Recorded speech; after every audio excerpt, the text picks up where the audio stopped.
Chapter 5.5 is about the triangle inequality theorem. What this theorem tells us is that the sum of the lengths of any two sides of the triangle is greater than the third side.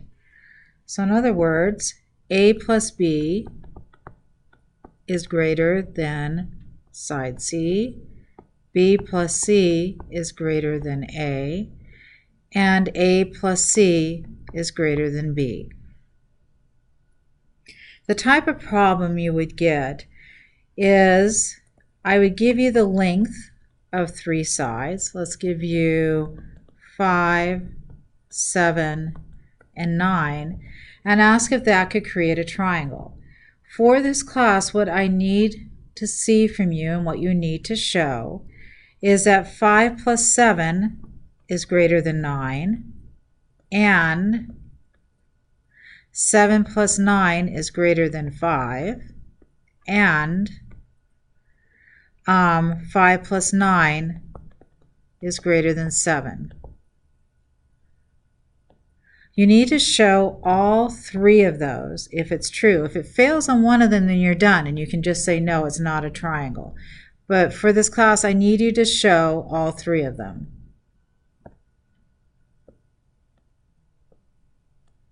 So 5 plus 7 is 12. That's definitely greater than 9.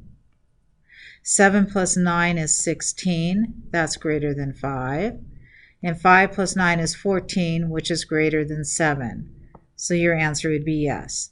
And when I ask you to explain your reasoning, this is your reasoning that I'm asking you to explain. So let's do another one. Let's say, for example, I give you 10, 11, and 25.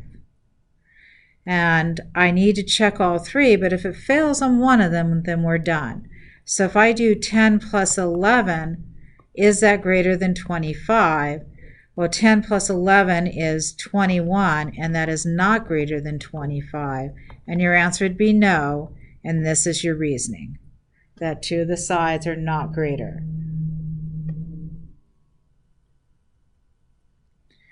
Another type of problem that will be presented in this problem is if I give you the length of two sides and I ask you to find the length of the third side, or what the possible lengths it could be for that third side. So for example, let's say I give you 5 and 8, and I ask you what are the possible lengths for this third side. So that'd be 5, 8, and x. So you need to solve these three inequalities. So 5 plus x has to be greater than 8.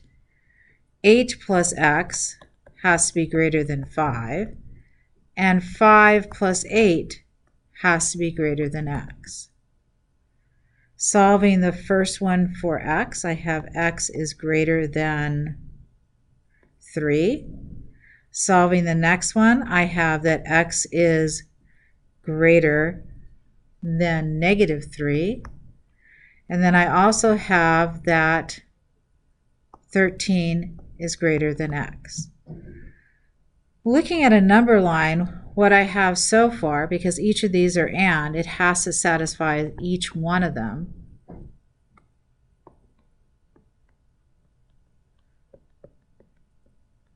I have that x is strictly greater than 3. I have that x is greater than negative 3. But I also have, if I go all the way out here to 13, I have that x is less than 13.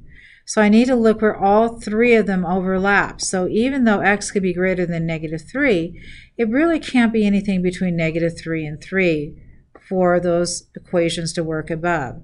So my final solution is that x is less than 3. Excuse me, x is greater than 3, but less than 13. Let's try another one. Let's try to find, what if I gave you that one side was 11, another side was 20, and I want to find out what the third side could be. So I would solve 11 plus x is greater than 20. 20 plus x is greater than 11. And 11 plus 20 is greater than x. So you have to show all three of these inequalities. X is greater than 9. X is greater than negative 9. 11 plus 20, so 31 is greater than x. I ignore the negative 1, and I know that 9 is less than x is less than 31. And that would be my answer. That's all for chapter 5.5.